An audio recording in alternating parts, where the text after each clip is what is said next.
Tere tulemast vaatama Delfi Meedia kaitsetööstuse podcasti 3. osa, mille pealkiri on Eesti Kaitsevägi kui kodumaise kaitsetööstuse kõige olulisem referentsplatvorm. Ja tänases saates on meil külas 3 meest. Esiteks Karl Taklaja, Ranteloni arendusdirektori ja juhatuse liige, Tormis Saar, GoCrafti tegevjuht ja major Ivo Peets, kes on Kaitseväe sõjalise võimeprogrammi juht. Mina olen jätkuvalt Rasmus Kage ettevõttest Agenda ja proovin nüüd siis need 3 meest rääkima panna nii, et juttu jätkuks vähemalt tunniks ja võimalikult põnevat. Ja hakkame siis kohe peale. Kui me räägime Kaitseväega koostööst, siis ma arvan, kõige esimene asi on, Karl, sinuga alustada. Sest Rantelon, mis võib-olla tavalisele televaatajale või Delfi kuulajale ei ole kõige tuttavam, on tegelikult juba 30 aastat vana ja Kaitseväega koostöö ulatub aastasse 2003. Millega te tegelete? Mis see Kaitseväe koostöö selline vundamendikivi on? Vundamendikiviks on ikkagi eriseadmed ja me oleme tehnoloogia ettevõtte keskendunud siis raadiotehnoloogia arendamisele ja need eriseadmed ongi siis erinevad segajad, erinevad sensorid olnud läbi aegade. Et kaitsetööstuseks ei sünnita, vaid kaitsetööstuseks saadakse. Ehk siis sul peab olema mingisugune toode, ja, mis on kaitseotstarbeline ja siis sul peab olema ka klient, ehk siis kaitseväe huvi. Ja kuigi Rantelon on asutatud 1995, siis kuni aastani 2003 meil ei olnud kaitseväega üldse, meil ei olnud seda kaitseväe kaitseotstarbelist toodet ja me ei teinud ka kaitseotstarbelisi asju. Ja see olukord siis muutus 2003. aastal. Kaitsevägi siis läks missioonile Afganistani, millele järgnesid siis kurvad sündmused, olid esimesed hukkunud ja siis põhjuseks olid pommid, mida lõhati siis raadioteel. Ja Kaitsevägi hakkas otsima lahendust sellele probleemile ja siis pöörduti Ranteloni poole.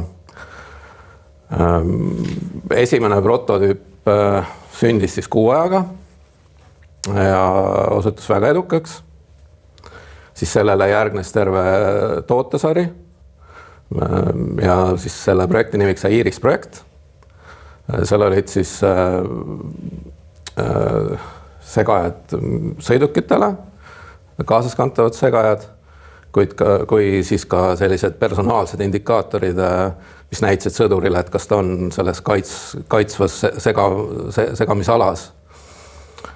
Aga väga hea, Karl, ma korra võtan siit sõna üle ja annan teisele poole lauda major Peetsile, kes on missioonidel käinud. Mismoodi see Ranteloni seade siis välja näeb, mille kohta nad ise on 2003. aastal öelnud, Eesti Kaitsevägi tellis esimesed raadiojuhitud improviseeritud lõhkekehades segajad? Ja, olles ise Afganistanis missioonil, siis minu jaoks nägi see välja. Üks oli selline seljakott, kus oli antenn vaatas välja. Rühma olemana ma ise seda kandma ei pidanud. Sain küll proovida. Üsna okei raskusega oli, ehk siis oli võimalik kontrollis käia sellega. Ja teine oli siis masina peal. Jällegi siis antennid vilguvad, ega muud ta ei olnud, kui minu jaoks oli ta nupp.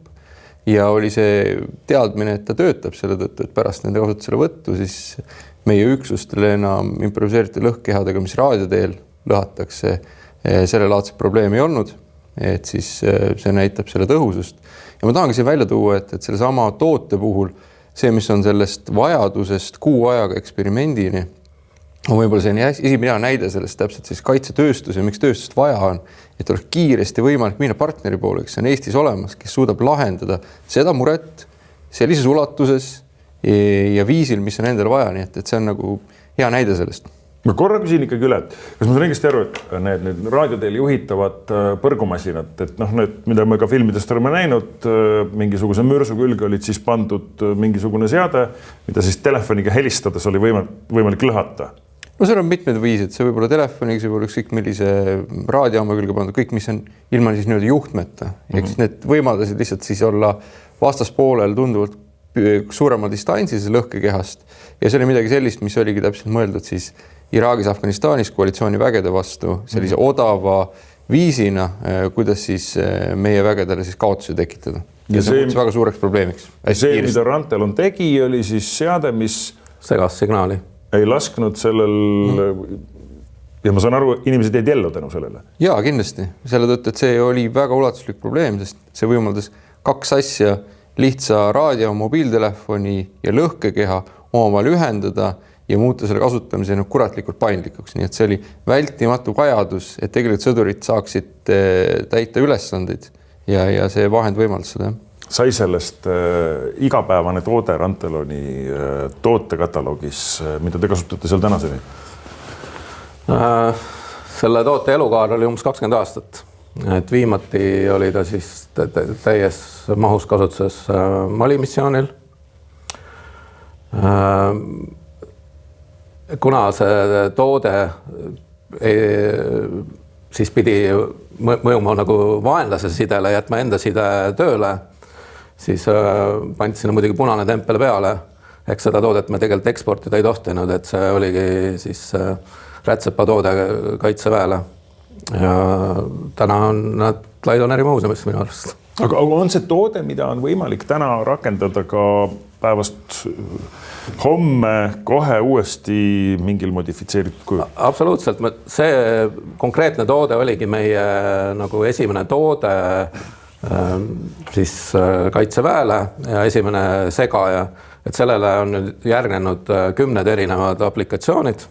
Et täna me teeme segajaid enamasti siis droonide vastaseid. Ja see kõik on siis, tugineb sellele Afganistani pommisegajale. Palju sa, Karl, tohid rääkida sellest, mida Rantelon teeb täna, kus juba siis enam kui 3 aastat käib tõsine sõda Ukrainas? Palju te seal toimetate? Toimetame Ukrainas tegelikult esimest päevast alates, et kohe sõja algusest. Ja enamasti oleme sinna siis tarninud droonide tuvastamisseadmeid ja droonide siis allavõtmise seadmeid ja erinevaid sigintsensoreid, näiteks raadiosignaalide suunamääramiseks. Et me oleme seal aktiivsed, aga väga detailselt ei tahaks rääkida. No, läheme siis edasi, küll me jõuame tagasi siia Ranteloni juurde ka. GoCraft, 20 aastat vana ettevõtte, kaitseväega väga aktiivselt seotud, loen ka alles märtsis ilmunud Riigi Kaitseinvesteeringute Keskuse teadet, mis ütleb, et aasta kodumaine kaitsetööstuspartner on Kikil GoCraft, kes on ehitanud ümber toetussoomukeid ja liikursuurtükke ning eestindab ka liikurmiinipildujaid ja teisi platvorme, millega GoCraft tegeleb. Ja, GoCraft on tõesti nii umbes 20 ja natuke isegi võib-olla rohkem aastat vana, kuid samas kaitseväega oleme seotud aastast 2015 pluss miinus midagi. Ja tegeleme tegelikult siis raske tehnika sektoris. Oleme selline projekti inseneeria ettevõte, kus siis vastavalt kliendi tellimusele ehitame erinevaid masinaid. 20 aastat tagasi olid need rongid, vedurid, veoautod ja alates 2017 hakkasime vaatama soomustehnika suunas. 2021 sõlmisime esimesed lepingud CV90 MK1-de ümberehituseks ja koostöös Scania Eestiga renoveerisime need masinad. Ja samal aastal sõlmisime lepingu ka siis K9 liikursuurtükkide eestindamiseks. Aga lähme sellega natuke konkreetsemaks. Mis see tähendab eestindamine? Teile tuleb välismaalt kohale platvorm ja mis ta edasi saab siis? Eestindamine on selline, kuidas öelda, selgitus sellele tegevusele, kus võetakse plankmasin või siis masin, mis on olnud teise kaitseväe kasutuses ja sinna sisse installeeritakse Eesti raadioside, andmeside ja tehakse ka platvormil siis kergemaid tehnilisi muudatusi, et oleks parem seda masinat kasutada meie kliimatingimustes. Ja kuidas teil läheb sellega? Töö käib nagu laevaga öögis, ma olen käinud seal teie tehases, mille ma ei tea, kas aadress üldse on avalik, ma tean, et see on, sinna sai päris keeruliselt, aga see oli ikkagi nagu maast laheni erinevas nurgas, erineva kujuga suuri masinaid täis. Tänaseks võiks öelda, et suurem töö on tehtud. Liikursuurtükid on Kaitseväel üle antud ja ka C-90 toetussoomukid on Kaitseväel üle antud. Ongi kõik? No see veel ei ole kõik, et on veel mõni jätkuleping. Tänasel päeval toimub süsteemi inseneeria C-90 platvormile liikur miinipildujate ehitus. Täna oleme siis projekteerimise faasis veel, aga sellel aastal alustame juba ümberehitusega. Ja te ei jää ootama jõude, te olete tegelikult leiutanud täiesti uue nurga, kuidas kaitsetööstusena ikkagi nagu jätkata ja areneda ja kasvada ja leiutanud nipi, kuidas Eesti julgeoleku ja Euroopa julgeoleku eest seista. Mis lahendus see on? Mis lugu see on? See on nüüd seotud ühe, mäletan seal teisel korrusel ühes toas, ma mäletan seda peaministri nägu, kui ta nägi seda ühte pisikest, kui ma ei eksi, plastikust toodet, mille küljes oli midagi, mis lõpuks plahvatab. Ja see on siis FPV drooni suundlaeng. Neid on väga erinevaid. Me muidugi ei võta seda leiutamise krediiti puhtalt endale, tegelikult see alge tuli kahelt tublilt insenerilt, kes sellel algushetkel ei olnudki meie maja inimesed. Aga koostöös saime seda siis legaalselt teha, kuna Go-Craftil on sõjarelvade tegevusluba, seal hulgas ka kineetilise laskemoona tootmine. Ja koostöös Kaitseliiduga hakkasime siis seda testima arendama. Oleme olnud ka Ukraina liinil, kaitseliinil. Esimesed tagasisidet sealt on saadud ja praegu siis arendame Eestis edasi. Kuna Ukrainas lihtsalt on seda toodet külluses ja nad suudavad ise oluliselt kiiremini ja enda jaoks mugavamalt toota. Seal on lihtsalt teatud aspektid, et kas sa toodad seda sõja ajal, sõjatingimustes kasutamiseks või rahu ajal tingimustel kasutamiseks. Et sõja ajal masstoodangus teatud siis kaitsemehhanismid võetakse vahelt ära. Aga meie Eestis seda teha ei saa. Meie peame arendama ikkagist vastavalt standarditele. Aga tõmbame nüüd selle drooni natukene üles ja vaatamegi drooni vaates kogu seda kaitsetööstuse positsiooni Eesti Kaitseväes.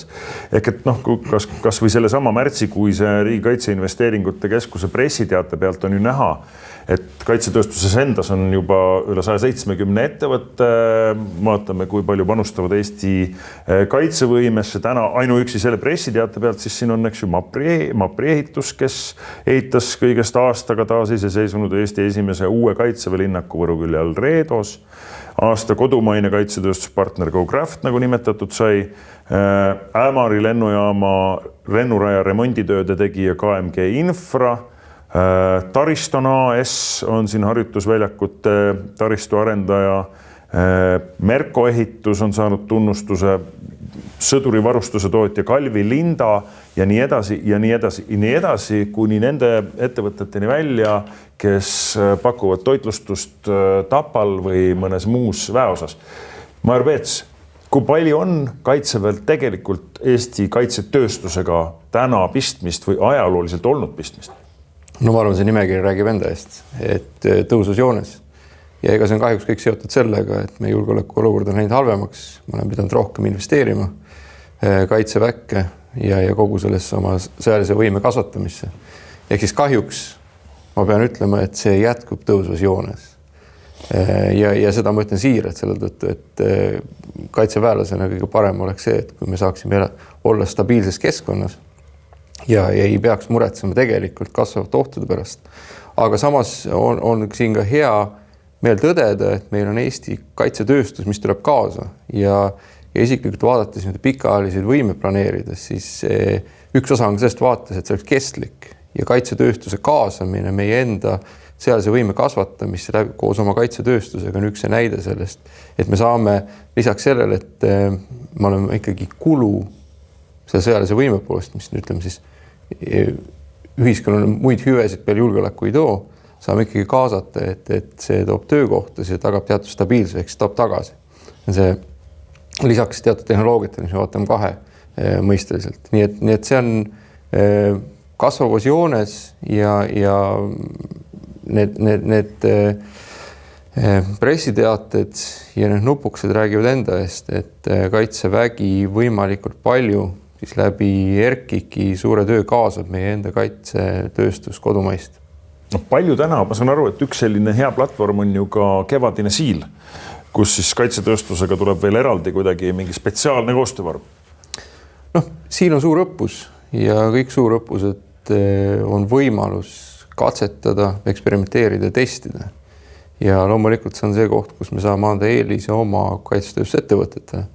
Ma arvan, see on midagi sellist, mis rohkem kui 10 on olnud meie tugevuseks, et meil on tegelikult toimunud üsna mastaapsed sõjalised õppused. Jälle, kas see on hea või halb, pigem ma arvan, see on ärev julgeolekukeskkond. Aga see on andnud võimaluse meie ettevõtetele siis testida ja katsetada oma tooteid ja samamoodi ka Siil sellel aastal, mis siis tähendab, et erinevate üksuste juures, kas me räägime maaväest, õhuväest, räägime Kaitseliidust konkreetsemalt, annab see võimaluse, et saab neid tooteid tulla ja kontrollida olukorras, kus siis on pandud piirangud selle toote kasutamised, see ei ole enam selline väga kontrollitud testkeskkond selles mõttes, vaid toode pannakse proovile reaalselt ja nendes tingimustes, kus just logistiline tugi ja muu asi on, et seda me saame pakkuda sellistel õppustel ja Siil ei ole mingi muu erand selle juures. Ja öeldakse, et täna on Ukrainas 10 Eesti kaitsetööstusettevõtet eesliinil võitlemas Euroopa vabaduse eest, et idanaaber mitte kunagi kaugemale ei saaks astuda ja jääks ka ilma sellest, mida ta võitnud on. Palju te nendest 10 ettevõtte toodetest täna kasutate või koostööd teete nendega? No huviorbiidis on meil kõik. Nüüd kasutamise osas on täpselt, kui me vaatame seda evolutsiooni, mis Ukrainas lahinguväljal toimub, siis võime ütelda, et kui me hakkaksime vaatama endale, mida me nendel lattu ostame, siis me peame rääkima, et siin oli juttu droonidest ja kui me räägime elektroonilise võitluse seadmetest, siis küsimus on selles, et kui palju me saame mingid tooteid endale hankida lattu ja kui palju nendest toodetest on kasu siis aasta pärast, 2 aasta pärast. Eks me praegusel hetkel ongi väga oluline see, et meie kaitsetööstus toetada, et sellesse samasse võitlusse panustada, saada kogemust ja saada see oskus meile endale toota sellest hetkest, kui me näeme, et see julgeolekuolukord siin peaks halvenema või meil on vähemasti kiiresti võimalik reageerida, ehk meil tuleb see teadmine tagasi, et mis on tegelikult need muutused ja trendid ja see trendide jälgimine on praegu kõige olulisem asi. Sest ega siin on ka küsitud, et miks neid või teisi vahendeid ei ole ostetud suures ulatuses. Aga kui me näeme näiteks tehnoloogiat, mis oli 2 aastat tagasi tõhus, siis sellega ei ole mitte midagi teha tänasel päeval. Nii et selle tõttu me jälgime ja ütleme suuremahuliste hangete nende osas pigem me peame vaatama ja hindama ja selle tõttu ongi kodumaine tööstus võtmekohtades kriitilise tähtsusega, et me ise suudaksime tootmist juhtida, et meil oleks nendes kriitilistes valdkondades võimalik oma tootmisega saada siis need võimelüngad kaetud ja lühikese ajaga. Ütleme, see on siis logistiliste kettide juhtimine. Ehk, et kui ma nüüd õigesti aru saan, et olekski hea, kui oleks sellised Ranteloni tüüpi ettevõtted, kes oleks võimelised samamoodi nagu 2003. aastal 6 ajaga siis vastavalt kõige moodsamale sõjapidamisviisile midagi kas ümber ehitama, modifitseerima ja eestindama. Ja loomulikult lisaks sellele on ülimalt väärtuslik kogu siis võrgustik, mis kaasa tuleb, et ega meil ükski firma ei tööta vaakumis. Samamoodi on partnerid, meie Euroopa partnerid, üle lahe partnerid et sealt tulenev siis võimalused, et mitte üksnes Eestis toota, vaid läbi Eesti ettevõtte kaudu saada need vahendid endal võimalik kiiresti ja oskusteave ja võimalus saada konsultatsioone on teine asi, sest ega Kaitsevägi toetub samavõrra kaitsetööstusele ja me saame aru, et ekspertiis, see niši oma saab küll tööstuses. Me oleme Kaitseväena piisavalt väikene, et mitte omada kompetentse kõikjal ja see ongi ebamõistlik, selle tõttu, et pigem lasta nendel inimestel töötada seal, kus nad päriselt arendavad ja toodavad ja leida need koostöövormid, et vajalikul hetkel me toome selle oskuse Kaitseväkke sisse. Mäletan eelmisel suvel, kui toonane uus valitsus, Kristen Michali esimene valitsus ametisse astus, siis sai sinna koalitsioonilepingusse tugevalt sisse toodud ka kaitsetööstuse mõõde, ehk et Eesti kaitsetööstus tuleb arendada prioriteetsel tasemel. See oli 2 momenti: kiirendame riigipoolsete kaitseinvesteeringute ja püsilepingutega Eesti kaitsetööstuse arengut, eesmärgi kasvatada kaitsetööstuse käibemaht 2030. aastaks 1 miljardile eurole aastas, mis on tänaseks juba tõstetud 2 miljardile. Ja teine punkt: lähtume põhimõttest, et kohalik kaitsetööstus on osa meie laiapindsest riigikaitsevõimest ja seetõttu kasutame kaitsehangete läbiviimisel lokaliseerimise põhimõtet, seades muuhulgas eesmärgid kaitsetööstuse tehnoloogia siirde ja tootmise osalise tootmise Eestisse eesmärgiga arendada kodumaist kaitsetööstust ning tagada varustuskindlus.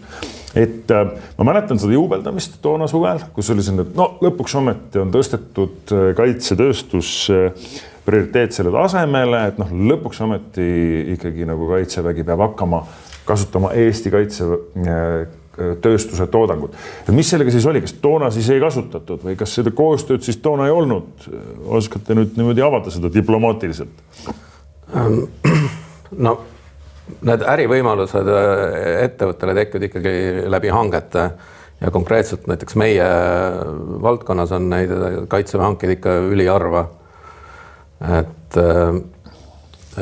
on meeldiv kuulda, et Kaitsevägi arvestab meiega sõja korral, aga ka rahuajal peab tööstusega rohkem suhtlema tegelikult. Siin on üks eraldi meede, mis on Kaitseministeeriumis, on ka mis selle meetme nimi oli? Kaitsetööstuse toetusmeede. Arendusprogrammide toetus.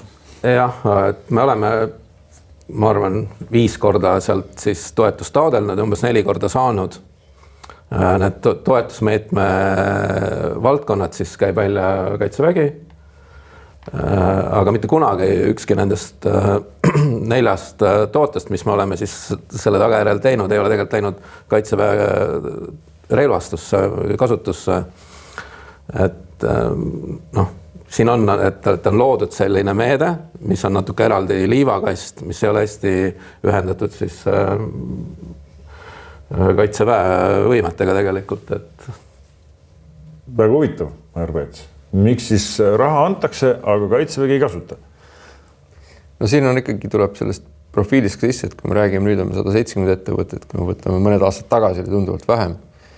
Ja kui me vaatame ikkagi ka Kaitseväe eelarvet, siis kui varasemalt 2% ja mis sellest tuleb kõik hankida ja mahtude tõttu, siis ega see paneb ka piirid peale.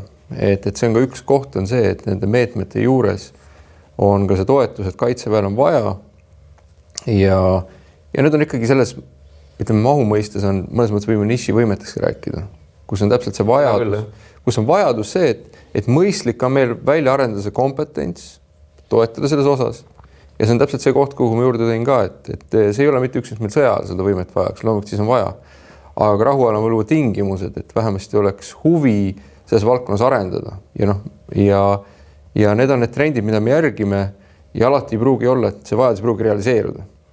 Aga nad peavad olema tegelikult ikkagi kas siis ühiskonnas või tööstuses olemas. Alati ei saa garanteerida, et igal arendusel tekib siis see kõige hädavajalikum vajadus. Et järsku see ongi tark mõte, et me anname sulle raha, et sa saaks arendada toodet, mida sa muuhulgas ju päriselt müüd välismaal, hoiad sellega kuidagi nii-öelda ennast nähtavana, kasvatad sellega oma tuntust globaalselt ja oled Eesti Kaitseväele siis olemas juhuks, kui seda päriselt Eesti Kaitsevägi vajab. Et teil läheb välismaal päris hästi ju. Läheb. Meie ettevõtte toetubki tegelikult ekspordile, et jah, loen, et 2021. aastal olete saanud Euroopa Kaitseagentuuri innovatsiooni auhinna. jah. Kellega te siis Rantelonis, milliste kaitseväe üksustega, millistes riikides te siis kõige rohkem koostööd teete?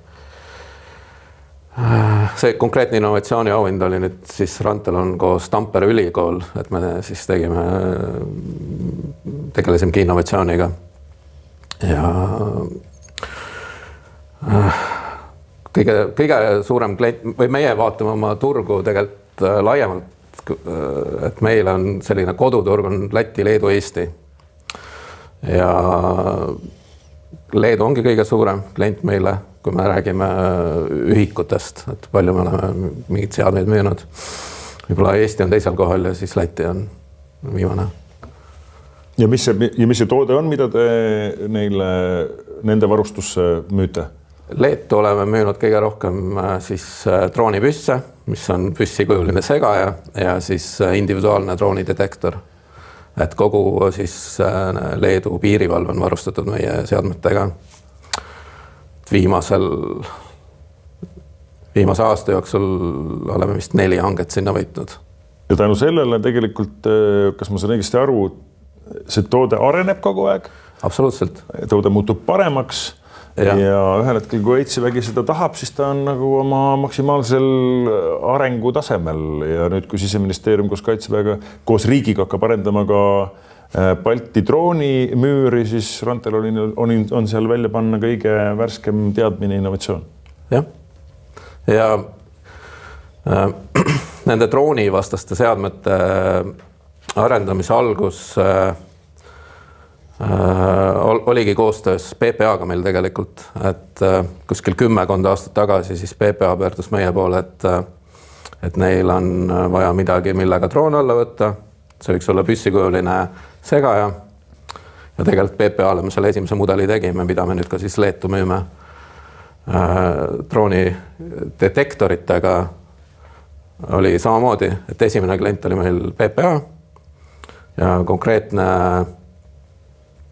selle taga oli ka nagu konkreetne siis juhtum, et oli 2017 ja Eesti Euroopa Liidu eesistumine, et oli vaja siis kultuurikatla ja lennujaama vahelist õhuruumi kontrollida.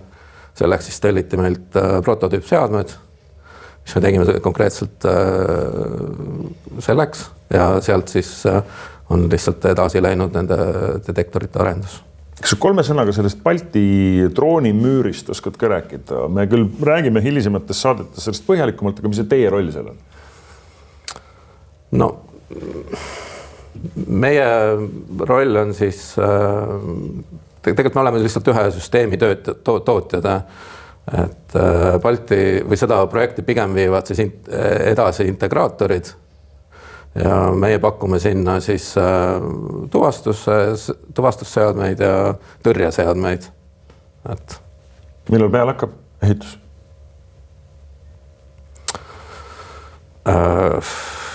Küsime järgmistes saadetes. Tornis, eelmisel suvel ma mäletan, kui see sama teema, mida me just arutasime, peaministri visiidi järel ka ajakirjandusse jõudis, ka sul oli tegelikult selline väike kriitikanoot, et Eesti oma tootjatelt võiks rohkem osta, rohkem tellida, rohkem kasutada, mitte müüa neid hankeid ja teenuseid välja Eestist.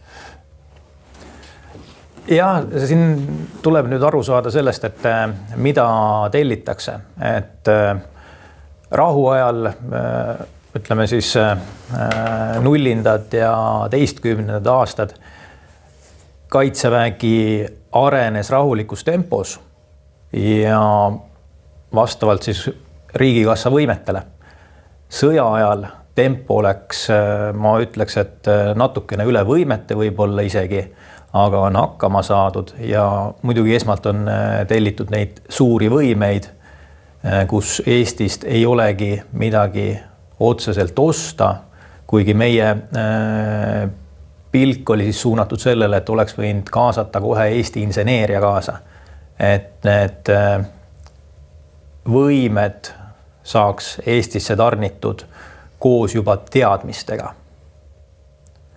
ja nüüd, kui rääkida konkreetselt mingitest Eesti süsteemidest, tooks hea näite. Tõesti, Kaitseväe selline uudishimu on suurenenud. Siil 25 kaasatakse juba päris suurelt Eesti kohalikke kaitsetööstusettevõtteid, antakse võimalus testida ja ma nüüd ei tea, kuidas me Karli ja Ranteloniga siia laua taha niimoodi koos sattusime, aga täpselt umbes 3 nädalat tagasi. See oli juhus.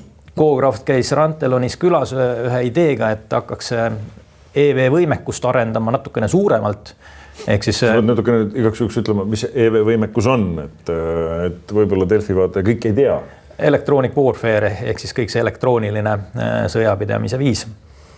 Et läksime mõttega, et Rantelon võiks suuremalt arendada ja Koograhv saaks siis platvormi sinna alla pakkuda ja läbi süsteemi inseneeria siis hakkaks suuremaid masinaid tootma. Aga suht kiiresti jõudsime sellisele mõttele, et nendel on tõesti riiulis olemas erinevad segajad, erinevad tuvastajad ja kuna Koograhvil on hea ligipääs siis soomusplatvormidele, mille inseneeriast me ise oleme osa võtnud, siis võib öelda, et juba järgmine nädal lähevad esimesed süsteemid külge, sellepärast et tõesti pataljonidel oli kohene huvi. Väga huvitav. Et tegelikult on Kaitsevägi täna hästi avatud ja tuleb pöörduda, ise ideid välja käia. Tõesti, esialgu on see võib-olla, see ei ole äri. Täna on see puhtalt selline toote tutvustus ja võime testimine. Ja sellega peaks nüüd Kaitsevägi võib-olla isegi järgnevatel aastatel laialdasemalt tegelema, et pataljonidel tekiks endal arusaam, mida oleks vaja reaalselt masinatel testida. Pataljoni esindajaid võiks rohkem kaasata Kaitsetööstusliidu üritustele. Meil on mitmeid erinevaid selliseid mininäituseid, kus siis enamasti on ajakirjanikud kohal, aga tegevväelasi kohtab harva. Juhtkonnad on kohal, aga lõppkasutaja selle kõige sõna otsesemas mõttes neid väga tihti ei kohta. Et siit nagu väljakutse, et rohkem tegevväelasi, reaalselt pataljoni esindajaid, sideisikuid, pataljoni ülemaid, meeskonna ülemaid. Tulge vaadake, mida siis Eesti kaitsetööstus reaalselt pakub ja mida saaks kasutada. Major Peets. Ja, ega siin ongi ju küsimus avardatud võimalustest, et see on ikkagi teatud mõttes selline muutunud keskkond, kus siis innovatsiooni kiirus ja võimalused ja vajadus integreerida on kiire. Näiteks saama elektroonilise võitluse seadmed, vahendid, väga akuutne probleem ühe näitena. Ja nüüd ka see sama välja toodud küsimus, et kaitseväelased rohkem osaleksid nendel tutvustustel, siis meil on juba käimas ka koostöö just eriti Kaitsetööstusliidu ja vaadatagi, et meil on teada need sõjalised võimenõuded ja lüngad, mida tahame lahendada. Ja neid on tunduvalt rohkem nüüd laual, kui oli mõni aastat tagasi, korraga võimalus. Nüüd ma toon paralleelselt ka selle, et koos nende vajadustega on suurenenud ka kogu tegevuste hulk, mida Kaitsevägi peab teadma ja teeb täpselt samad need reakaitseväelased, kes peavad muud igapäevatööd tegema ja kõik muud kõrvalt tegema. Ehk siis see on see vaja panna nüüd uus rütm paika, et me saaksime mõlemad ühildada. Et me saaksime ühelt poolt ühildada õppused, õppuste järeldused ja kaitsetööstuse poolt pakutavad siis innovatsioonid, ideed, mida me tegelikult saame ühildada nende vajadustega, mis tuleb õppustelt välja, mis tuleb Ukraina töökogemustest. Ehk siis selle tõttu ma arvan ka on väga tugeva signaali andnud ka Kaitseministeerium, kus siis on ümber korraldatud reformi tulemusel ja ma arvan, suur rõhuasetus on pandud just kaitsetööstuse siis prioritiseerimisele ja see omakorda annab võimalusele ühendades kaitsevajadustega. Nii et see on juba see signaal ja need on need tegevused, mis on taustal toimunud, et jõuda selleni, et me paremini ühildame sõjalised võimevajadused, turul pakutava ja siis tegelike tehniliste nõuetega, mis viivad toodeteni, me saame kasutada. Väga huvitav, aga astume sammu siis tuleviku poole, et 2 aastat tagasi Kaitsetööstusliidu aasta konverentsil, kus anti välja ka aasta tegija tiitel, toimus üks paneel. Enne mida Linnar Viik tegi sellise sissevaate tulevikku ja rääkis kvanttehnoloogiast, rääkis seda, kuidas kvanttehnoloogia järjest rohkem võtab üle meie igapäevaelu ja kuidas hiinlased seda arendavad ja nii edasi. Ja ma mäletan, kuidas seal paneelis üks lugupeetud gentleman ütles, et kuulge, unustage see kvanttehnoloogia, meil on vaja toota moona, Kaitsetööstusliit hakkagi pihta. Ehk et kus see nüüd siis nagu see tegelik nagu vaade on, et kuhu suunas me tegelikult peaks nagu liikuma, et see on seesama uudisumi küsimus, koostöö küsimus, ehk et kas on veel tark üldse hakata Eestist tootma moona, provotseerivalt küsin, värskelt on välja käidud kaitsetööstusparkide asukohad, kus justkui seda peaks tootma, või me tegelikult selle võiks osta sisse välismaalt, sest seal toodetakse ja kodus võiks arendada ikkagi seda nutikat, tarka, kõrgtehnoloogilist lahendust, mis päeva lõpus vajutab nupule ja ükski droon idapiiri tagant püst õhku ei tõuse. No me oleme näinud, et see nutikas tehnoloogia eeldab mingit fundamentaalsete võimete olemasolu, mis on üsna robustsed ja ongi väga robustsed ja tuginevad ikka sellega, et midagi plahvatab, midagi lendab õhku ja midagi puruneb vastase oma. Ehk siis kui need on meil loodud tingimused sinna juurde, siis me saame ka liikudes järgmise sammu juurde, ehk siis ei saa üle hüpata teatud tasandist ja kui me räägime, et me tahame kasutada nutikat tehnoloogiat, siis on ikkagi väga palju lolli tehnoloogiat sinna taustaks vaja ja siin on nüüd see vahekord selle juures. Ja selle tõttu ei ole Kaitseväe poole pealt siis vaadet ühes ega teises osas, aga me peame lihtsalt prioriteetina ütlema, et meil on üks anum peab täis olema, et teist anumat kasutada, ütleme niimoodi. Aga mis on siis, kui me vaatame sõjalise võimeprogrammi juhis vaatest, kuhu me liigume Eesti kaitsetööstuse vaates või teie tellimuste vaates aastaks 2040, aastaks 2050? Juba täna võiks ju vist ilmselt ka selle peale mõeldakse.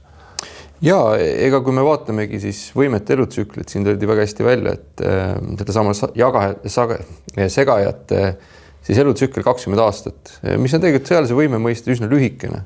Et kui me räägime sellest võimest, me hangime siis selle, ütleme siis arendusse võtmisest kuni siis tootmise, kasutamise, väljavõtmiseni, võime rääkida vahendites 50-60 aastat. No, vaatame lahingumasinatest, muude osadest, me näeme, et need elutsüklid on hästi pikad. Ja selle tõttu mida me vaatame, on selle peale, et platvormid, mida me täna kasutame, need oleksid võimalikult laiendatavad. Ja see üks asi, mida me näeme, mis on suur muutus, ütleme siis sõjapidamisse sisse tulnud, on ütleme innovatsiooni kiirus, tsiviiltehnoloogiate integreerimine olemasolu sõjaliste võimetega ja on see nüüd tarkvara kiht. Et kui varasemalt oli operatsioonide planeerimise juures, ütleme suurimaks piiramiseks logistika ja operatsioonide juures, me nüüd näeme seda, et see on tekkinud juurde tarkvara kiht. Eks operatsioonide jaoks, et panna täpselt siin räägitud elektroonilise sõjapidamise vahendid, mis suruvad maha vastast, mis võivad oma võimetel tegutseda, pluss siis tuues sisse autonoomia, kui see areneb, AI lahendused, siis see eeldab seda kihti, et kuidas me sünkroniseerime tarkvara ja küberdomeenis toimuvad võimed, sellised nad toetaks füüsilises domeenis toimuvad operatsioone. Et selle osas me vaatame, ütleme siis tulevikku 10-20 aastat, just eriti 20 aastat, siis me näeme, siin võib ka vaadata, et kui me räägime 10 aastat tuleviks, me räägime ikkagi väga traditsioonilisest väest, mida moderniseerime.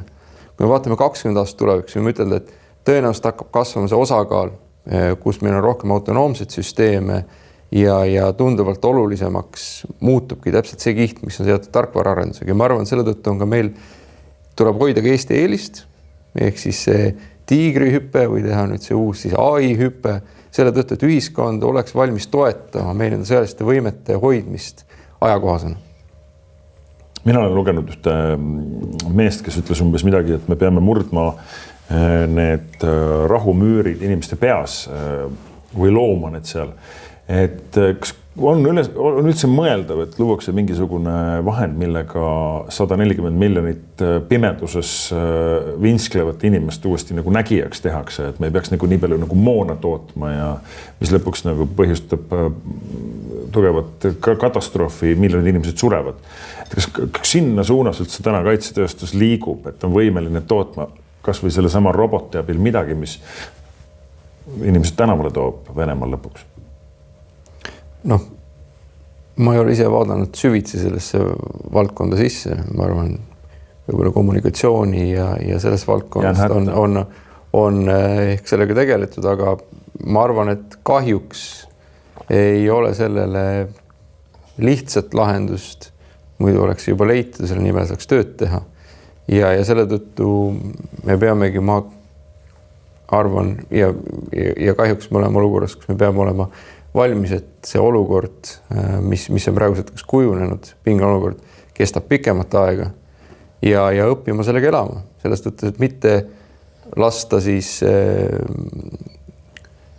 ütleme siis, uinuda, et see on normaalsus ja lihtsalt läheme tavapärase eluga tuleb edasi minna. Aga see kõrval tuleb siis vaadata selliselt, et kuidas on võimalik siis riigi üldisi tegevusi, siin tuleb laiapindne riigikaitse mängu. Ja see on see koht, kus me tuleb hästi teraselt mõelda, et kuidas me saame siis mitmekasutuslikult kasutada oma siis sõjaliseks võimeks investeeritud raha nutikalt kogu riigi siis parendamiseks. Kui me räägime juba sellest, et me võtame iga aasta ajateenistusse noori, meil on kaitseliitsed vabatahtlikud, need teadmised, oskused on midagi sellist, mida me saame arendada selleks, et toetada oma tööstust ja oma potentsiaali, et maailmas saavutada konkurentsieelis, sest kahjuks me oleme siis olukorras. Ja kui me vaatame Lõuna- ja Põhja-Korea situatsiooni, siis see on pikalt vindunud konflikt ja see ei tähenda seda, et majandus ei võiks tegelikult sellest pikas plaanis ka võita just innovatsiooni koha pealt. Nii et need on nagu need kohad, millel on kaitsevägi väga avatud ja eriti laiapindse riigikaitse mõistes, kus neid mitme otstarbelisi tehnoloogiaid me toetame väga tugevalt, ehk siis tekiks lisandväärtus, et see ei ole mitte ainult sõjaliseks otstarbeks, vaid nii kaua, kui me seda kasutada sõjaliseks, me saaks seda kasutada siis kas oma riigi muude võimete toetamiseks. Väga õige, nagu ütleb tänase osa pealkiri, kodumaise kaitsetööstuse kõige olulisem referentsplatvorm on kaitsevägi.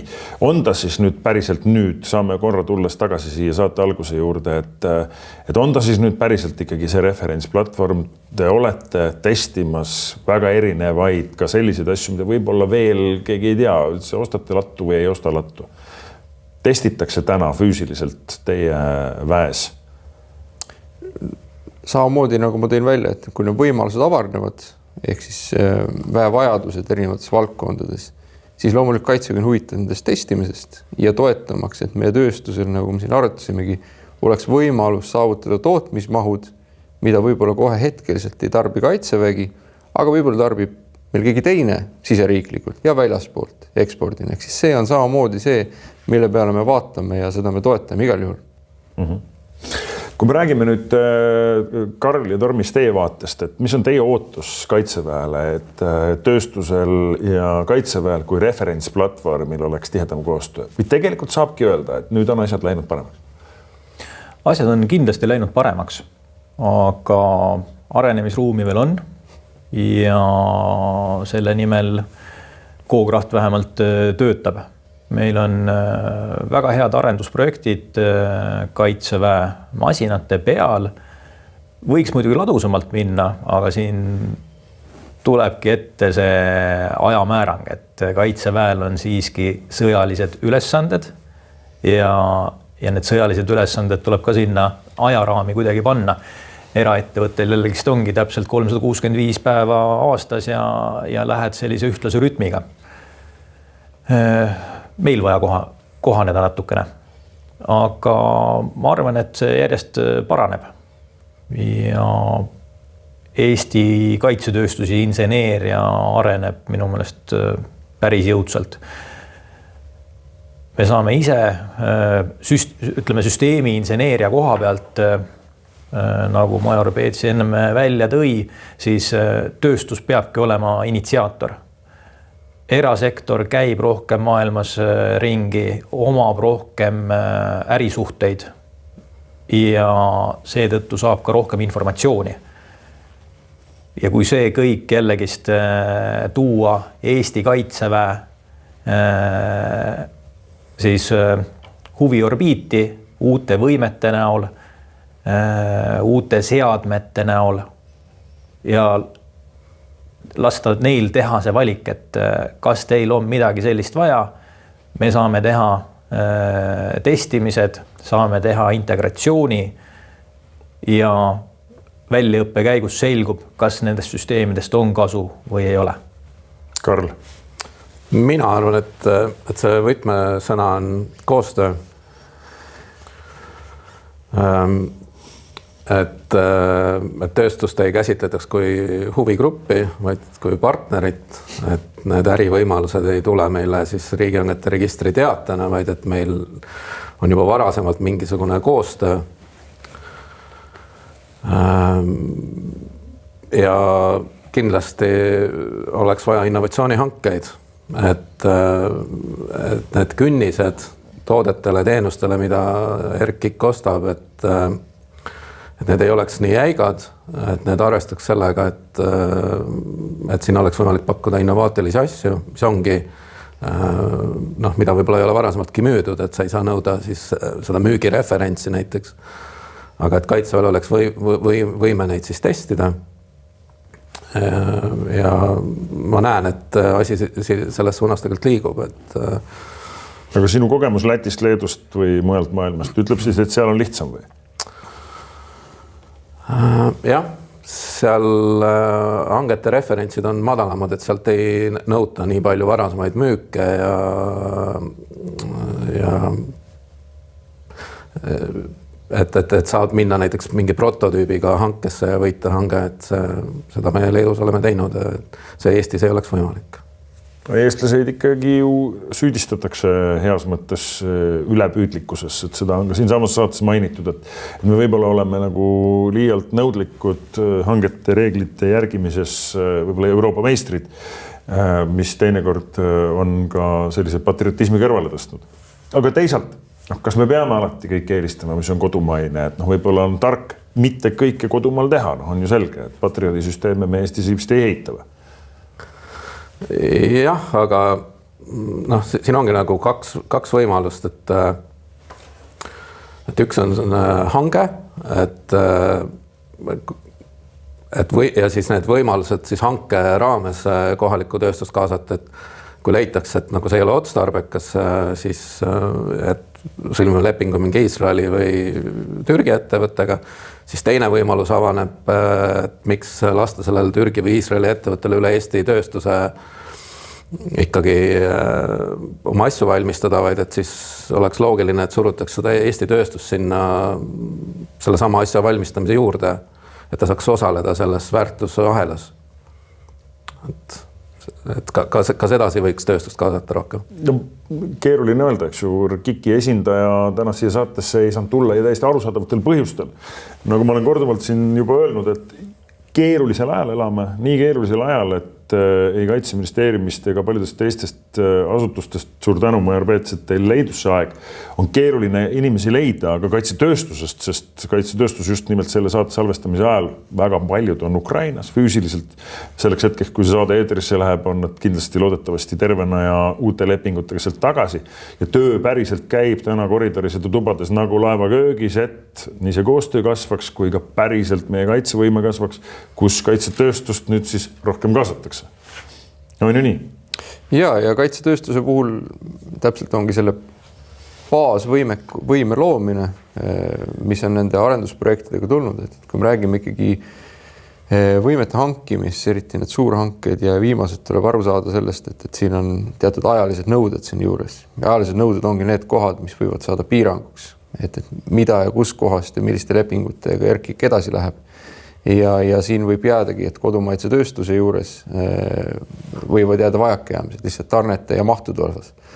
Aga kui me ikkagi vaatame pikas perspektiivis ja siin ma tahan ka rõhutada selle koostöö nagu olulisest on see, et me vaatame 20 aastat tagasi, siis me tegelikult ei rääkinud võisime naljaga pooleks rääkida innovatsioonist. Innovatsioon oli see, et kuidas kütta Rootsi ahju ja võib-olla mingisuguseid paremat purgisuppi leida sinna ja me tegelesime sellega, et kuidas välisabist saadud relvastust võib-olla mingil määral kohendada enda vajadusteks, aga sellest, et meil on kaitsetööstus, kes tegelikult pakub meile lahendusi sõjaliste võimete lahendamiseks, välja arvatud missioonil olevad üksused, siis see oli tol hetkel ennekuulmatu. 20 aastat hiljem oleme olukorras, kus me tegelikult tööstus konkureerib, presenteerib ja heas mõttes nügib meid sellega, et pakkuda tooteid. Et kas neid on vaja ja neid on tekkinud sellises mahus, et tekib ju probleem järge pidada, et kes mida pakub. Nii et selle tõttu on ka väga oluline see tagasiside, et kuidas parandada seda koostööd ja loomulikult nagu siin välja toodi, et see ekspertteadmine ja seda lükata meile süsteemi sisse, et vaadake, maailmas on juba sellised arengud toimunud, sest tõesti need toimuvad ju kuude ja heal juhul aastatega ja seetõttu täpselt neid nišivaateid jälgida, see on eriti väiksele süsteemile keerukas ja selle tõttu ma näen koostöö juures on täpselt nende idude paikapanek, et me saaksime aru, kuhu tegelikult trendid asjad liikuvad. Siin saates on korra kõlanud ka mõte, et juhul kui nüüd see kõige õudsam stsenaarium ikkagi aset leiab ja Eestit rünnatakse, siis vähemalt mingi aja peame me hakkama saama kõige sellega, mis meil siin Eestis endal olemas on ta siis ladudes või on ta siis Eesti kaitsetööstustel kohe arendamisel või valmis tehtud ja nii edasi, sest ikkagi mingil hetkel on võib-olla ka selles suures sõpruskonnas küüned enda poole, nii nagu koroonakriis seda näitas, kus piirid pandi kinni, toidud ei liikunud enam riikide vahel ja nii edasi. Ehk et kas selles valguses me saame öelda, et me nagu oleme täna mingil kujul valmis, et ja kaitsetööstus on valmis kohe reageerima, kaitsevägi on valmis tellima ja laos on midagi, millega me oleme valmis võitlema? No kaitsepoole pealt võin ütelda, et meil oma lahinguvalmidus olemas ülesannete täitmiseks igal ajahetkel ja me kasvatame seda võimsust nende võimete osas. See, mis on valmidus toota, ongi see osa, kus ma loodan, et me tulevikus kindlasti tõhustame koostööd, et me oleme rohkem avatud. Et siin on juba näited, kus kaitsetööstuse abil tutvustada, mis on tegelikult kaitseväe võimevajadused. 10 aasta plaanis oleks aru saadav, kuhu poole on siis nii-öelda kaitseväe juhataja tahe seda väge arendada ja mis on siis need võimevajadused, et see tööstus tuleks paremini kaasa.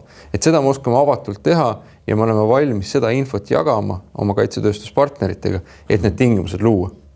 Ehk kui mõni ettevõte täna tuleb, ütleb, et ma tahaks hakata helikoptereid tegema, et siis me oskame ütelda, et kas see on nüüd mõistlik mõte või tegelege valdkonnaga, aga keskendugu sellele. Me oskame seda ütelda, et suunata ka tootmis. Tormis tahtsid öelda? Ja eelneva jätkuks aru on vaja saada, aga mis toormaterjale on vaja, millist energiat on vaja selle tootmise jätkamiseks kriisiolukorras.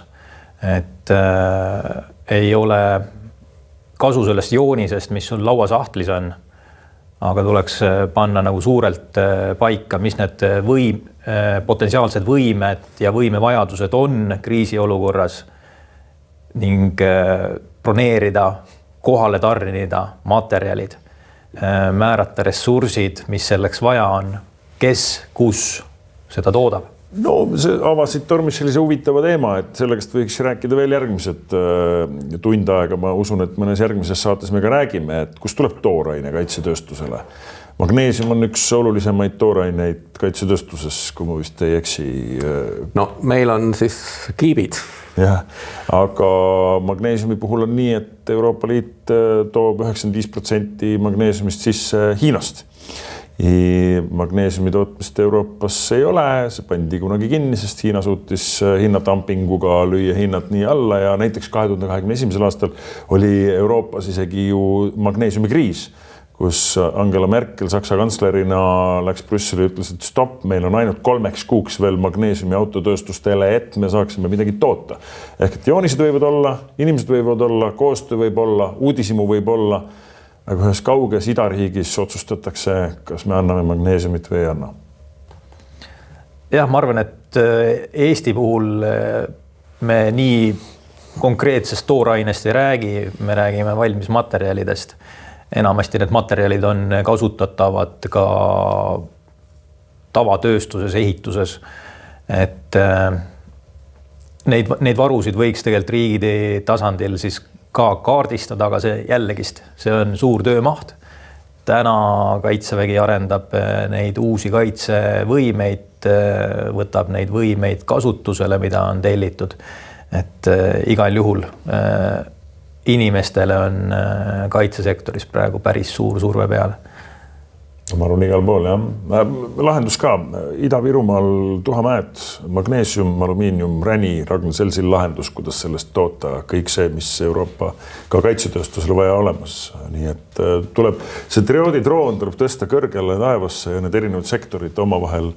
Et kui siin on olnud juba üks väike intervjuu, kus on öeldud, et ei meil näiteks inimeste probleeme ei ole, meil insenere on, siis ma saan aru, et tegelikult ka seesama inseneride probleem on osa sellest kaitsetööstuse arengust, et ka neid inimesi on vaja, inimesi mitte lihtsalt täna, vaid ka 10 aasta pärast. Sest kui me räägime 2030 käive 2 miljardit, siis see on tore unistus, kui päeva lõpus ei ole inimesed, kes selles tehases töötab ja arendab kõike seda, mida me oleme Kaitseväe jaoks planeerinud. Jah, inimeste probleem, kuidas öelda, koostöö suurendamine. Praegu hästi palju on kaitsetööstuses iduettevõtteid, kes arendavad väikeseid süsteeme, et tõesti jõuda selle esimese miljardi ja teise miljardini, seal on vaja ikkagist pigem konsolideerida seda tööstust, teha koostöös suuremaid projekte, et reaalselt jõuda maailmakaardile. Praegu on paar väga head ettevõtet, kes toimetab juba, aga natuke on vaja koostööd suurendada. No võt, kui keegi tahab veel lõpetuseks midagi öelda, ilmselt ei taha, sest jutud on räägitud. Koostöö mõttega on hea lõpetada. Koostööd kindlasti on rohkem vaja teha. Mis on hea meel, tunni aja jooksul sai öeldud, et koostööd tehakse järjest rohkem. Ja kindlasti saab teha veel, et Euroopa oleks kaitstud, Eesti oleks kaitstud ja Hispaania korterite peale nii tihti enam ei mõeldaks. Eks seda sama initsiatiivi on vaja jätkata, natukene tööstusele siis selgemalt arusaadavaks teha. Mõned sellised tegevused on praegu Kaitseministeeriumis, midagi on Kaitseväe Akadeemias, et oleks vaja võib-olla kas akadeemia juurde sellist suuremat rakendusuuringute osakonda, et oleks rohkem kontaktisikuid, spetsialiste, kes tegeleb elektroonikaga, kes tegeleb siis integreeritud süsteemidega, masinplatvormidega ja nii edasi, mehitamata süsteemidega. Et praegu ka Kaitseväe poole pealt siis võiks inimressurssi kuidagi rohkem kaasata sinna, aga ilmselgelt saame aru. Võin nii palju ka ütelda, et just mis puudutab Kaitseväe Akadeemias, selle sama valdkonna laiendamine käsil ei ole üldiselt Kaitseväes just, mis puudutab sellest innovatsiooni juhtimise ja selle, mulle see vajadus tuleb, täpselt nagu te kirjeldasite, on käsil, et seda toetada, et kõik hakkab pihta, nagu ma ka välja tõin, et Kaitseministeeriumi vastusalas on ümberkorraldused, mis ongi suunatud selleks, et kaitsetööstuse kaasamist meie sõjalise võime kasvatamiseks parandada. Nii et see on kindlasti see, mis on selle fookusse toonud ja kui midagi on fookuses, siis loodetavasti ka asjad toimuvad ja lähevad edasi. Ja ma veel lõpu märgiks ära ka Kaitseliidu, et me teeme väga laiapinnalist koostööd Kaitseliiduga ja nendest on tõesti palju abi. Ja ka vist Tormis teie teete Kaitseliiduga koostööd aktiivselt. Ja. Nii et selles mõttes on väga hea, et see koostöö, millega me siin üritame juba mõnda aega lõpetada, ikkagi nagu liigub. Ja nüüd siis lõpetuseks, et ka eelista Eestimaist rohkem eks ju, aga sellest siis järgmine kord. Igal juhul suur tänu. Major Ivo Peets, Kaitseväe sõjalise võimeprogrammi juht, Tormis Saar, GoCrafti tegevjuht, Karl Takla ja Ranteloni arendusdirektori juhatuse liige. Oli väga meeldiv vestlus.